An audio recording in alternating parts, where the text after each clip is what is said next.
Mari kita berdoa. Kasih karunia dan damai sejahtera dari Allah Bapa dan dari anaknya Tuhan Yesus Kristus menyertai kamu sekalian. Amin. Salam saudaraku, marilah kita mendengarkan firman Tuhan hari ini yang tertulis dalam kitab Pengkhotbah 2 ayat 14. Mata orang berhikmat ada di kepalanya, sedangkan orang yang bodoh berjalan dalam kegelapan. Tetapi aku tahu juga bahwa nasib yang sama menimpa mereka semua. Marmata hati do anggo ulu ni alak napistar. Alai mardala di bagasa kahulu do anggo halak naoto. Aidita darohaku huhut sisa da parsorio do subut manusia saluhna. Demikianlah firman Tuhan.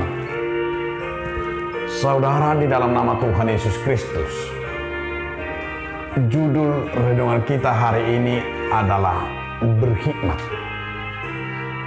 Ketika kita berbicara tentang hikmat, ada banyak orang memberikan pendapat tentang arti hikmat ini.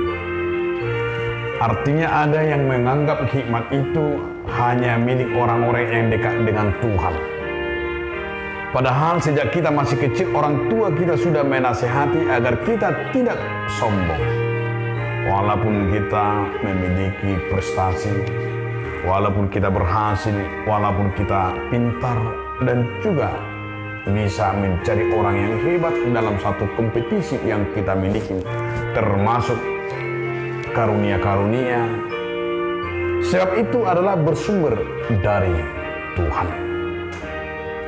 Artinya, saudara-saudara, dalam nama Tuhan Yesus Kristus, bahwa dalam firman hari ini mau menyatakan orang yang berhikmat itu adalah orang yang memahami, yang membuat bahwa di dalam dirinya itu adalah bersumber dari Tuhan.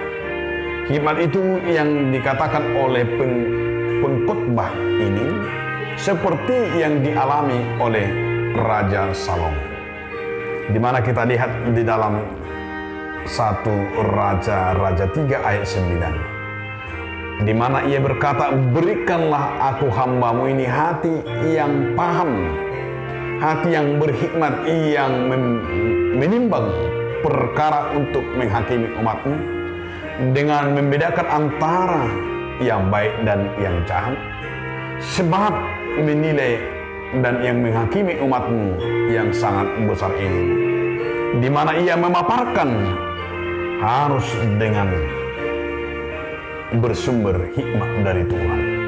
Kalau dia mengandalkan dari pikirannya sendiri, dia menyadari dia akan jatuh.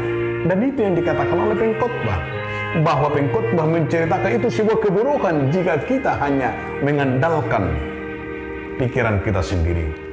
Tetapi hikmat yang dikatakan oleh pengkhotbah dalam kitab hari ini, pertama, bahwa hikmat itu adalah memberi perlindungan dan warisan bagi kehidupan orang yang takut akan Tuhan, di mana dengan hikmat itu dia mampu melihat bahwa pandangan hidupnya luas kepada Tuhan. Dan yang berikut yang dikatakan bahwa hikmat yang diberikan Allah merupakan sesuatu kekuatan yang kita miliki. Artinya dalam kitab pengkhotbah ini, hidup kita yang penuh dengan iman pasti di dalam menghadapi kesulitan dan perkara apapun. Tetapi kita dengan roh Tuhan yang bersumber dari hikmat itu, bahwa dia katakan hikmat itu adalah takut akan Tuhan. Dan hikmat itulah yang memberikan kita kemampuan untuk membedakan yang jahat dan yang baik. Dan di sanalah kita akan melihatnya. Ternyata sumbernya adalah seperti pengkhotbah katakan, takut akan Tuhan adalah permulaan hikmat.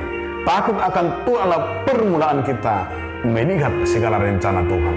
Karena itu takut akan Tuhan, maka kita akan menerima hikmat daripadanya. Amin.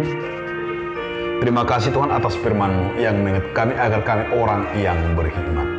Amin.